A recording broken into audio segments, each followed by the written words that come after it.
예스 탑. 예스 탑. 최영대 뉴스 정면 승부.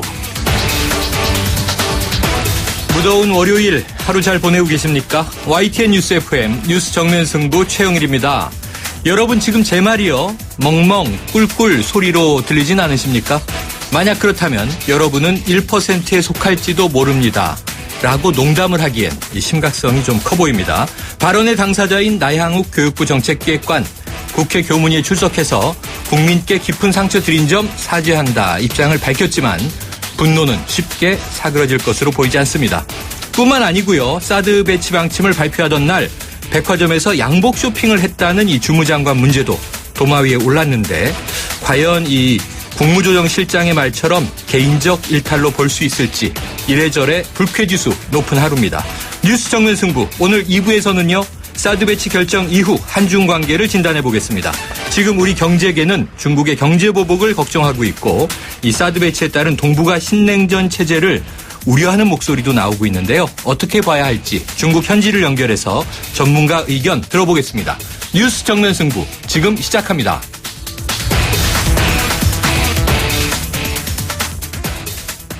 네, 이 새누리당 전당대회를 한 달 앞두고 대표직을 겨냥한 당내 중진들의 출마 러시가 이어지고 있는데요.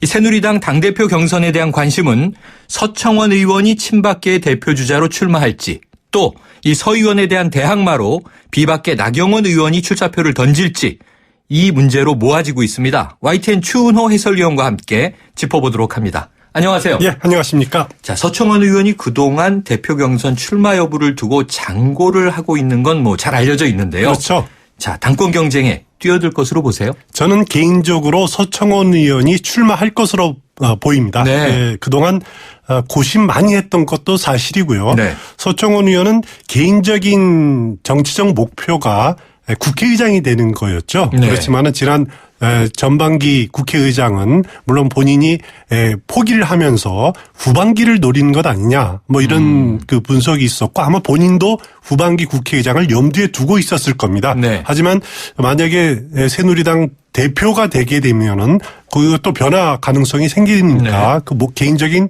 정치적 목표에 변화가 있는 것은 뭐 예상할 수 있는 거고요.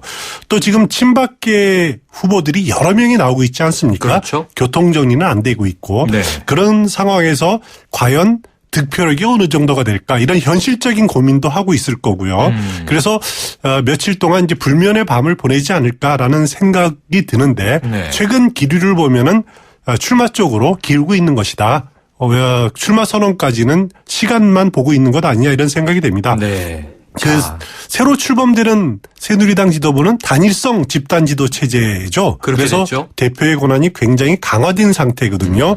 그렇기 때문에 친박계 입장으로서는 내년 대통령고 관리를 하는 그런 대표의 권한 거기다가 박근혜 정부 임기 후반기에 개혁 과제를 수행하기 위해서는 대표직을 비박계로 내줄 수 없다. 그렇기 때문에 최경환 의원이 지금 불출마한 마당에 반드시 서청원 의원을 내세워야 된다라는 생각을 가지고 있고요. 네. 이렇게 등을 떠밀고 있습니다. 그래서 서청원 의원으로서는 그런 명분과 또 책임감 때문에 대표직에 나서는 것은 불가피한 측면이 있지 않느냐 그런 생각이 듭니다. 네, 자 예측을 해주셨는데 이제 며칠 더 지켜보도록 하고요.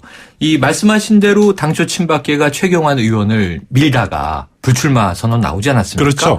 그런데 이 최경환 의원이 롯데로부터 정치 자금을 받았다 이런 보도가 나왔어요. 최 의원 측과 검찰은 부인했습니다만 자 이런 의혹들이 불출마 결정 상황과 좀 관련이 있어 보이나요? 일단 오늘 보도를 한 데가 아시아투데이라는 매체거든요. 네. 그 최경환 의원이 롯데 그 그룹으로부터 수십억 원을 받았다. 네. 그것을 검찰이 정황을 포착했다라는 보도였는데 최경환 의원은 당장 그 사실이 아니다. 그리고 이 사건 수사하고 있는 검찰도 사실 무근이다. 그러면서 이 언론사 그리고 쓴 기자를 상대로 민사상 또 형사상 책임을 묻겠다. 네. 이렇게 강력하게 대응하고 있습니다. 네. 지금으로서는 이 보도가 뭐 사실이다. 또 아니다. 뭐 이렇게 확인하기는 어려운 상황이고요. 네. 또 뭐 어느 정도 개연성이 있느냐 따지는 것도 지금 의미는 없다고 생각이 됩니다. 네. 지금 귀추가 주목된다라는 수준밖에는 예. 언급할 수는 없을 것 같은데요. 이 사건이 아니라도 최경환 의원의 불출마는 좀 불가피한 측면이 있었습니다. 네. 그 아시다시피 뭐 최경환 의원은 진박 마케팅 통해서 지난 그랬죠. 총선 이끌었던 본인은 뭐 당시에 억울하다고 지도부 했습니다만. 아니다라고 하지만은 네. 그것이 선거에 부정적인 영향 미쳤던 건 사실이고요. 또 다른 측면은 청와대 서별관 회의 그 대우해양조선에 이렇게 네. 그 분식회계 임무에도 알고 지원했던 그 당시에 경제부총리였지 않습니까? 그렇죠. 그 모임을 주도했던 그 위치에 있었기 때문에 만약에 최경환 의원이 새누리당 대표가 됐다라면은 지금 야당이 청문회를 요구하고 있는 상황인데 네. 여당 대표가 야당 공세의 표적이 되는 그런 상황이거든요. 네네. 그렇기 때문에 최경환 의원은 뭐 불출마는 그것만으로도 좀 그 기정사실화되고 좀 불가피한 측면이 있지 않았냐는 그런 측면이 드는데 어찌됐든 간에 최경환 의원의 7월은 좀 잔인한 7월이 아닌가 그런 네. 생각이 듭니다. 자, 복잡해 보입니다. 말씀하신 대로 지금 친박계 가운데 뭐 여러 후보가 나왔잖아요. 그렇죠. 이주영, 이정현, 한선교 의원 출마 선언을 한 상태인데 자, 이게 친박계 내부에서 좀 교통정리가 잘 안 되고 있는 거 아니냐. 이 상황을 놓고요. 친박계가 분화되고 있다. 이런 현상으로 보는 시각도 있는데 예. 어떠세요? 충분히 그렇게 볼 만한 근거가 있는 것이요. 네. 이들 지금 뭐 서청원 의원이 출마 선언을 한다 그래도 네. 끝까지 완주하겠다라는 의사를 밝히고 그렇죠. 있거든요. 네. 이지영 의원은 이미 자신은 친박이 아니다라는 뉘앙스를 풍기고 있습니다. 네. 그래서 최경환 의원의 총선 책임론도 이주영 의원이 제기를 한 적이 있고 또 이정현 의원의 경우에는 자기가 호남 대표라는 점을 좀 강조하고 있거든요. 이런 걸 보면 어떻게 보면은 자기 정치를 하겠다. 네. 그런 의미로 해석이 됩니다. 그 이주영 의원의 경우는 세월호 사태 당시에 해양수사부 장관이었죠. 그렇죠. 그래서 세월호 민심을 온몸으로 이렇게 받아들인 점을 강점으로 내세우고 있지만은 그렇지만은 이제 친박계에서 어느 정도 이탈했기 때문에 그렇다고 비박계의 전폭적인 지지를 받고 있지는 못하는 상황이거든요. 네. 이런 애매한 포지셔닝이 좀 문제가 된다라고 말씀을 드릴 수 있고요. 이정현 의원의 경우에는 지난 총선 당시에 새누리당 대표 경선에 출마하겠다는 것이 선거 공약이었습니다. 네. 그렇게 이제 순천 시민들에게 공약을 했기 때문에 지금 단계로서는 완주가 불가피한 측면이 있지 않느냐라는 생각이 드는데 이런저런 점에서 보면은 새누리당 내 친박계가 지금 분화가 되고 있는 현상만큼은 좀 분명해 보입니다. 자, 그런데 이 상황에서 이 비박계 나경원 의원이요. 자, 만약 서청원 의원이 당권 도전에 뛰어들면 본인도 하겠다, 검토하겠다 이렇게 말한 적이 그렇죠. 있어요. 그렇게 되면은 서청원, 나경원 의원의 동시 출마인데 이 친박 대 비박의 빅매치가 되는 건가요? 그렇게 보면 아주 흥미로운 대결이 되겠죠. 네. 물론 비박계에도 지금 김용태 의원, 정병국 의원이 네. 출마를 선언한 상태 아닙니까? 그렇습니다. 하지만은 김용태 의원이나 정병국 의원이 비박계를 아우를 수 있는가라는 데에 대해서는 지금 의문이 있는 것도 네. 사실이거든요. 하지만 나경원 의원은 강점이 있죠. 일단 대중적인 인지도 그리고 대중성이 있다라는 점이 가장 큰 장점이고 네. 어떻게 보면은 김용태 정병국 의원은 그동안의 친박계와 나를 많이 세웠지 않았습니까? 그렇죠. 그래서 친박계 당원들로부터 거부감이 많은 것도 사실이란 말이에요.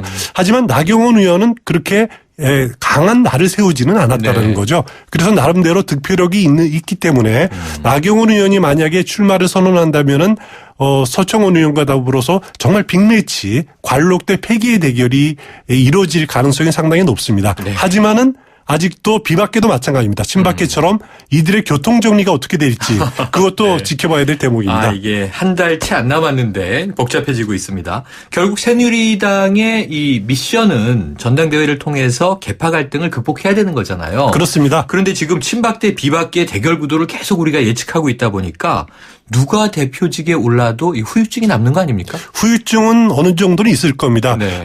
어차피 당권 경쟁이기 때문에 친박계 대결 구도로 갈 수밖에 없는 측면은 있지만은 네. 단 하나 새누리당 입장에서 다행이라고 생각되는 것은 TK 중심의 강성 친박인 최경환 의원이 불출마했다라는 것이 네. 이렇게 당이 치열한 개파전으로 되는 것을 막을 수 있는 그런 측면은 있지만은 그래도 불가피하게 친박 대 비박의 대결로 갈 겁니다.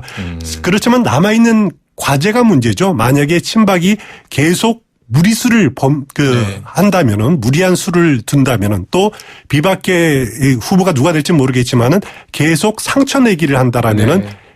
앞으로 이 경선 과정에서 갈등의 골이 깊어질 수밖에 없는 거죠. 네. 그러면 후유증도 커질 수밖에 없을 거고요.